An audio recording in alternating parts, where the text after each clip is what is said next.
ये जो सेवा के नाम पे लोग धर्मांतरण का कार्य करते हैं उसका विरोध हम लोग शुरू से करते आए हैं, आगे भी करते आएंगे और भविष्य में भी करेंगे। और दूसरी बात रहा सवाल चर्च का, तो अभी तक से हम लोगों ने चर्च गए नहीं है। एक बार बाबरी मस्जिद गए थे तो बाबरी मस्जिद गिर गया था। और दूसरी बात अभी तक से हम लोगों ने जो होम चर्च है, जो लोग घर में अवैध प्रार्थना करते हैं, उसका विरोध करते हैं और आगे भी इसका विरोध करते रहेंगे। छत्तीसगढ़ में कानून का राज नहीं है।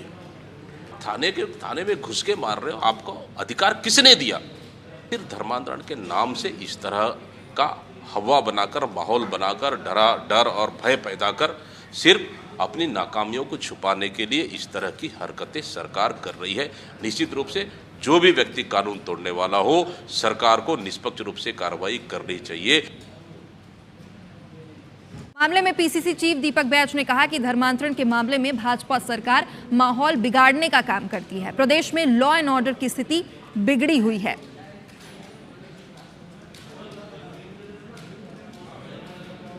पुलिस किनारे हो गई और बजरंग दल आगे हो गया है। मेरा सीधी बात है, बजरंग दल बगैर पुलिस के आ जाए हमारे चर्च में, हम आपका दाल आटे का भाव सिखा देंगे आपको। मिनट लूंगा और 2 मिनट में आपसे 2 बातें करके मैं जा रहा हूं यहां से। आप ये बताइए, ये ज्ञापन देने से आपको अधिकार मिल जाएंगे?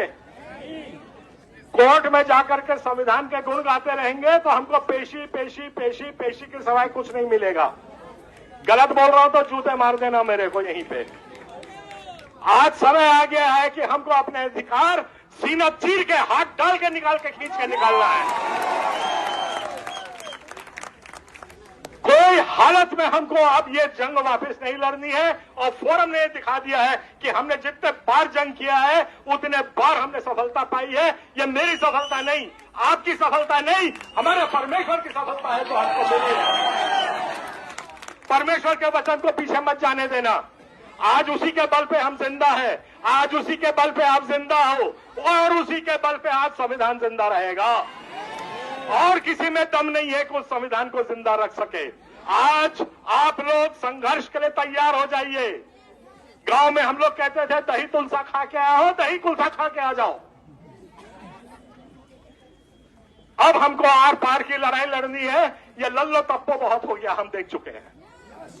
आपको मैं सीधी बात बता रहा हूं। कल के चर्च का रात को एक पुलिस वाला आया, पुलिस वाला पूछता है आपका चर्च कितने बजे लगता है? उसने बता दिया ईमानदारी में पादरी था, सच झूठ बोलता नहीं, उसने बोल दिया 9 बजे लगता है। और 9 बजे पुलिस के साथ पूरे बजरंग दल वाले आ गए।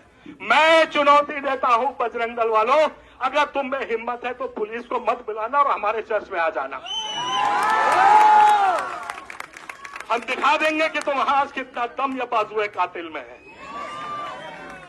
और उसके बाद पुलिस चालाकी ये कर रही है कि हमारे पादरियों को हम आपको बचा रहे हैं। 50 आदमी थाने में खड़े हैं और उनसे बचाने के लिए हमारे पादरियों को सिविल लाइन्स ले जा रही है, ताकि पादरी वहां से कट के अलग हो जाए, उसकी भेड़ भटक जाए। और तुम 50 आदमी को नहीं कंट्रोल कर सकते हो तो छोड़ दो वो थाना, छोड़ दो वो नौकरी।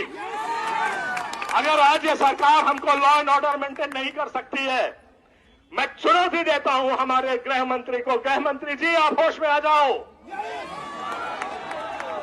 अधिकार हम अपना लेके रहेंगे, आपकी गुंडागर्दी किसी हालत में नहीं चलने देंगे। और मैं भाइयों अब 1-2 मिनट में आखिरी बात बोलता रहा हूं। जिसके पास नोटबुक है खोल के लिख ले, सोच ले, समझ ले। आप यहां से अब अपने घर पे जाओगे, आपको क्या करना है ये आप अच्छे समझ लीजिए। ये धर्म की लड़ाई नहीं है। क्या बोला मैंने? ये धर्म की लड़ाई कतई नहीं है, न हिंदू की है, न मुसलमान की है, न ईसाई की है। ये लड़ाई हमको लाके रख दिया है क्योंकि ये संविधान को मिटाना चाहते हैं। आज हमारा संघर्ष संविधान और मनुवाद के विरोध में है। हम संविधान को ही स्थापित करके रहेंगे। ये वो पेड़ है मसीहत का जो बड़ा फला फूला, छाया दी, फल दी। 1950 में 3% लोग थे, हमने 60% लोगों को चिकित्सा सेवाएं दी, पढ़ाया लिखाया। आज उसकी जड़ तुम काटने पे तुले हुए हो। हम डरने वाले नहीं है। हमारा व्यक्तित्व मरने का है। हमारा यीशु मसीह आज क्रूस पर बलिदान हो गया पर झुका नहीं। रोमी सरकार ने 3-3 लाख लोगों को जिंदा चुनवा दिया। क्या रोमी मसीहत खत्म हो गई या रोमी सरकार शपथ हो गई। तो हमको आज संघर्ष करना है। आप मेरे से जुड़िए, मेरे चैनल में जुड़िए, फोरम से जुड़िए, हमारे जितने भी संगठन हैं उनसे भी आग्रह करता हूं आप जुड़िए।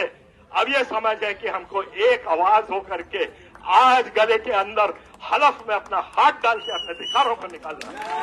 आप सबको जय मसीह, जोर से बोले हालेलुया।